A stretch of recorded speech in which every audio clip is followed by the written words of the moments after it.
Ben, obviously pre-season training for a goalkeeper slightly different to an outfield player in terms of the workload, but you're doing more hand-eye coordination, aren't you, than running? Yeah, I mean, coming back for pre-season for a goalkeeper, it's just about getting your eye in and getting used to catching the ball again, and just the movements around the goal can feel a bit foreign when you come back. And now that we're in the second week, it's starting to come more natural and starting to feel a lot better already. Yeah, I suppose during the close season you can't really do a lot as a goalkeeper. You can't sit in the living room and catch balls, can you? Nah, it's a bit different to what the lads in terms of running and all that kind of stuff they can do. Yeah, I mean, it's not the same having me missus kick balls that is in the living room is what I'm getting at. Obviously training with players and the goalkeepers, so like you say, it's one of them. You can do as much as you want fitness wise. I mean, I feel quite fit to be honest, but it's just getting used to angles in the goal and stuff like that. And to be fair, we still work hard. We do a lot of power work and we do a lot of sort of up and down work, so you are working hard. To be honest, I think we'll probably work just as hard as a team, but in a different sort of way. But no, it's enjoyable. Yeah, the outfield players don't see it that way, do they? See the goalkeepers not running and say, "Oh, they got it easy," but you're diving about all over the show, aren't you? Yeah, well, that's it. I mean, I've done a fair share running this pre-season as well. I've been joining in, and I must say, I think the goalkeeping's sort of just as hard in a different sort of way. But I keep offering the outfield players to come and join in with the goalkeepers and see how they get on. I mean, looking at pre-season in terms of friendlies for a goalkeeper, obviously you're looking for conditioning, you're looking for fitness. Are you looking for anything specific from games in terms of getting your mental state right for matches? Yeah, I mean, it's just one of them. You're leading up to the season, so you're just trying to prepare right and do everything you would do in the season, and getting the distribution right. That's the main thing for me. It's usually distribution and timing of taking crosses and stuff. Sometimes can be a little bit off, but like I say, that just comes with games and stuff. And the games we've got and the games we've played have been brilliant. I mean, West Ham was a big test for us, and all the games that are lined up are competitive games, so it'll take us in nicely for the season. And when you look at this squad in terms of the attacking ability that we do have, and counter-attacks can become vital, particularly in this league, and as a goalkeeper you're the man that starts those off. I mean, did you look at in training sessions and think, right, I've got the ball, where am I going to throw it away and get the lads moving again? Yeah, definitely. That's one of the main things. Like you say, in this league, the counter-attack, and I mean, looking at us this season, we look so quick on the counter-attack. We've got so much pace in the team, pace and power this year, and that's the thing. Sometimes it's good to go direct, but sometimes you can get your right back or right winger on the ball quick, and we've got players like Tails and Marcus and players like that who can break on teams so quickly. It's exciting. And I suppose this team will benefit from last year in terms of what they learned.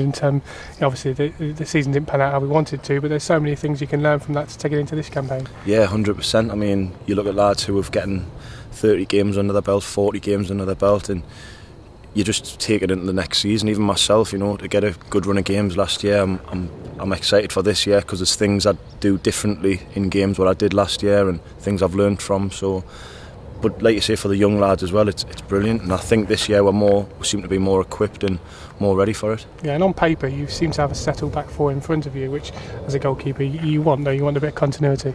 Yeah, definitely. I mean, that's the thing. For a goalkeeper, you want to know who you're playing with and what to expect from them, do you know what I mean? And I think people could see the back end of last season, the start of the season and the back end of the season when we started winning again was we looked quite solid at the back, to be fair, once Gabs came back in, and he's a good leader, Gabs, so he rubs off on Rico, and I think we looked solid. Yeah, the gaffer sort of mentioned that Gabby's leadership qualities is important in a back four that's quite young. I mean, Smudge just played a few games, but he's not an old man, is he? And you look at Cozzy and Rico, they need someone who can give that calming influence.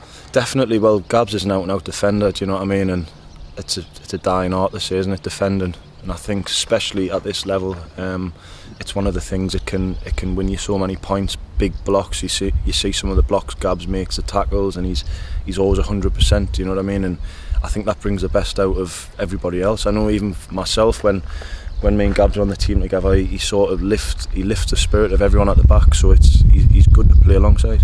Okay, Pledge, pre-season training for goalkeepers slightly different to outfield players. What sort of things have you been working on in training?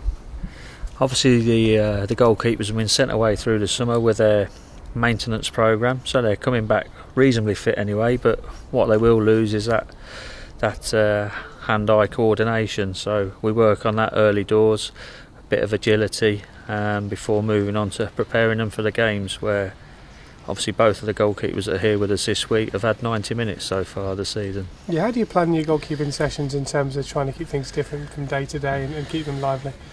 Well, I need to get out all of the basics of shot stopping, crossing, distribution, 1v1s, all of that in, and we revisit that with a series of different drills. I know what Ben likes, I know what he doesn't like, I know what the gaffer's looking for, what he doesn't want, and just try and introduce all of those and create, as you've seen this morning already, a fun environment. But the boys really put it in when they work.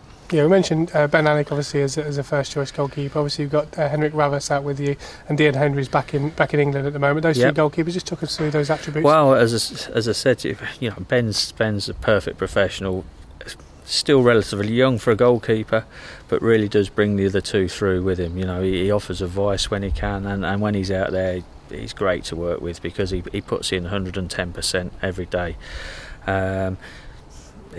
There's not a better goalkeeper we've had, I don't think, over the last 7 or 8 years coming for the ball in the box. When he gets up there, his spring is superb, shot stopping very good, and his distribution's a strong point for him. Unfortunately, as we saw at the weekend, he got caught out due to a short back pass in my eyes.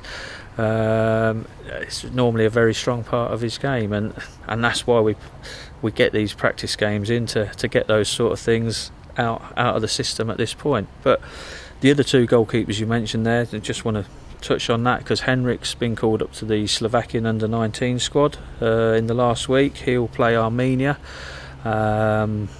beginning of August, so he'll go over there back to his country. And his English, since he's come here, he couldn't speak English at all when he first came over to the country, and he's given himself every opportunity by learning the language, learning the lifestyle, as well as learning a new style of play and way of training since he's been in this country, and every day he's improving. So great stuff for him.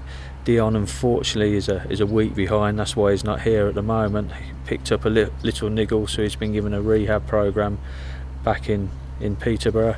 But again, Dion was called into the England goalkeeping training camp at the end of last season as well, for up to under 20s, I think it was. Fantastic prospect, and gutted he got a little niggle because he was actually in fine form before he took that.